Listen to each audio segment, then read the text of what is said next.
Selamat pagi teman-teman THSDHM dimanapun berada.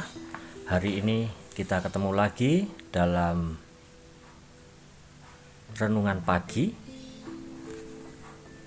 THSDHM tanggal 27 Januari 2021. Kita mulai renungan kita dengan membacakan Injil yang diambil dari Markus bab 4 ayat 1 sampai 20.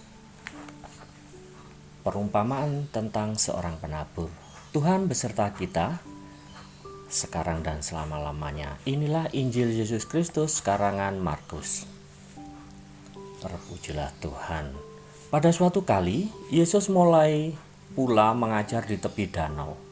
Maka datanglah orang banyak yang sangat besar jumlahnya mengerumuni dia, sehingga ia naik ke sebuah perahu yang sedang berlabuh, lalu duduk di situ, sedangkan semua orang banyak itu di darat, di tepi danau itu, dan ia mengajarkan banyak hal dalam perumpamaan kepada mereka.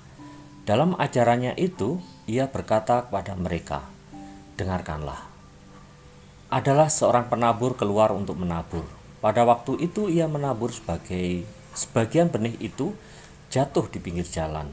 Lalu datanglah burung dan memakannya sampai habis. Sebagian jatuh di tanah yang berbatu-batu, yang tidak banyak tanahnya. Lalu benih itu pun segera tumbuh karena tanahnya tipis.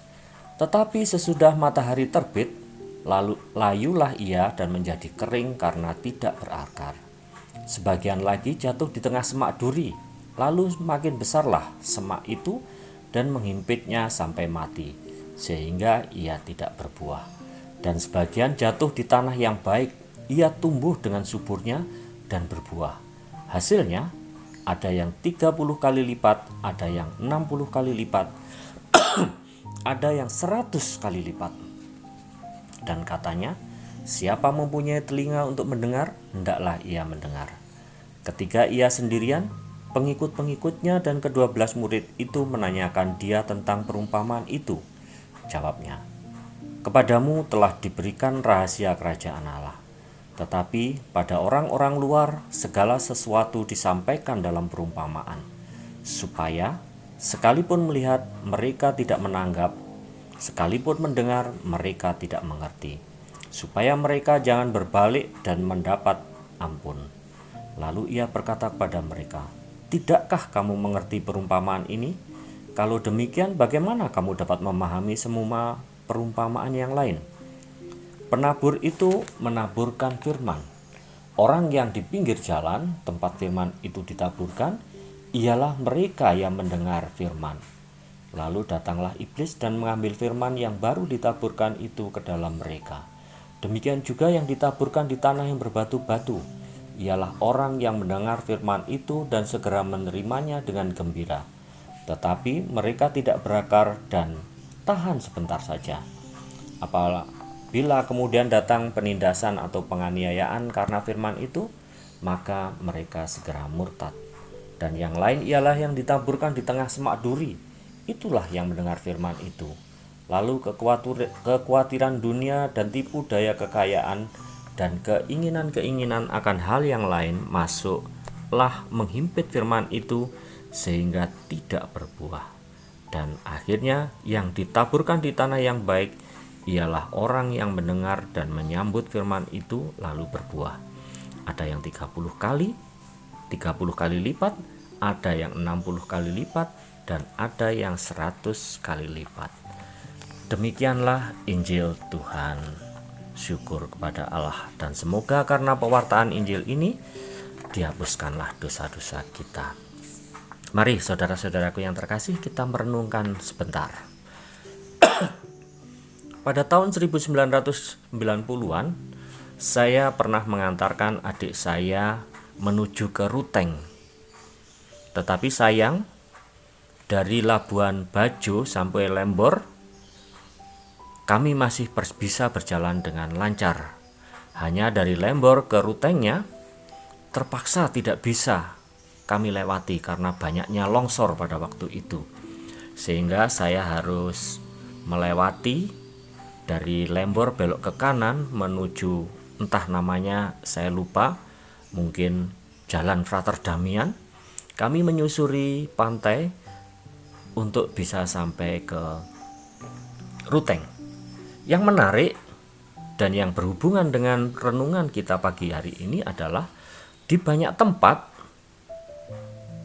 petani-petani untuk menggarap sawahnya atau kebunnya, maka mereka harus menyisihkan batu, menata batu di pinggir, baru tanahnya diolah. Nah, dengan demikian maka hasilnya akan baik. Kalau dalam pelajaran di SD dulu, saya pernah mendapat pengajaran bahwa Flores itu tanah yang kering. Tetapi kenyataannya pada waktu itu saya menjadi terbuka bahwa Flores sebenarnya kalau digarap dengan baik, luar biasa subur sekali tanahnya dan mempunyai kekayaan yang luar biasa. Nah, ini berhubungan dengan bacaan kita pagi hari ini. Yesus pada perikop ini mengajarkan tentang pewartaan kerajaan Allah dengan perumpamaan seorang penabur. Penabur adalah Allah sendiri, benih adalah kita semua. Benih tidak ada yang jelek, semuanya baik. Artinya kita diciptakan Allah dengan semua keberadaan kita dalam kebaikan sempurna. Mungkin ada yang merasa, saya kurang ini, saya kurang begitu. Tidak, di mata Tuhan kita semua adalah sempurna. Hanya perasaan kita mungkin yang merasa kita kurang. Nah, persoalannya adalah bagaimana kita bertumbuh. Kita bertumbuh memerlukan lahan. Kita bertumbuh memerlukan tempat untuk tumbuh. Kita bertumbuh memerlukan pupuk untuk tumbuh.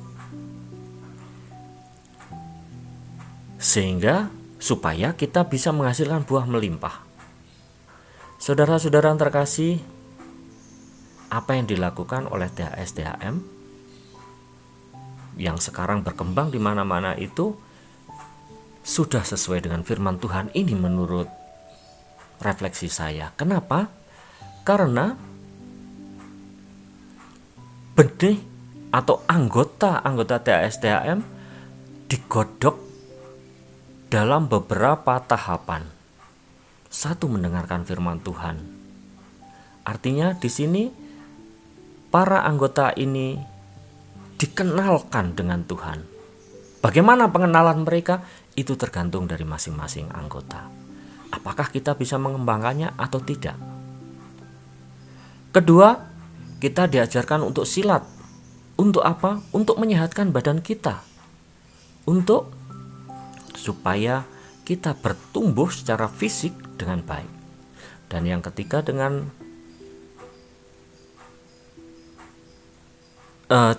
riang-ria atau keorganisasian, kita diberi lahan, kita diolah untuk menjadi seorang anggota organisasi yang baik, seorang pemimpin yang baik, dan seterusnya. Ini adalah sebuah upaya untuk menjadikan benih tadi menjadi lebih baik. Karena itu, kalau seandainya seseorang menjadi anggota THS-THM dengan baik, maka mental, fisik, spiritual mereka akan tergodok dengan baik. Dan hal ini sesuai dengan firman Tuhan. Hanya sekarang, jangan lupa bahwa di situ kita menghadapi banyak halangan. Mungkin kita akan rapuh karena organisasi ini mungkin anggotanya berkurang. Seperti di Malang ini sekarang kami hanya tinggal beberapa orang saja sehingga tidak bisa berlatih. Mungkin kesulitan-kesulitan yang lain. Nah, bagaimana kita menghadapi kesulitan itu? Itulah perjuangan kita. Itulah yang harus kita lakukan supaya kita bisa menghasilkan buah. Dan saudara-saudara yang terkasih, setiap anggota THSDAM tidak berhenti hanya sebagai benih yang tumbuh dan berbuah, tidak. Tetapi anggota yang tumbuh dan berbuah ini harus juga menebarkan benih-benih selanjutnya. Dan dalam organisasi kita diajak untuk melakukan hal ini. Kalau teman-teman sudah di Dadar, maka mempunyai kewajiban untuk tidak berhenti di situ, tetapi mungkin membuka ranting baru, mungkin membuka kelompok-kelompok baru yang menebarkan hal yang sama. Kemalasan adalah salah satu hal yang menghalangi pertumbuhan itu. Karena itu saudara-saudara yang terkasih, hari ini mari kita belajar dari firman ini.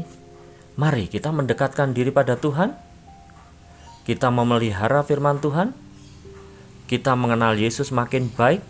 Dan kita makin bertumbuh, berkembang, dan berbuah.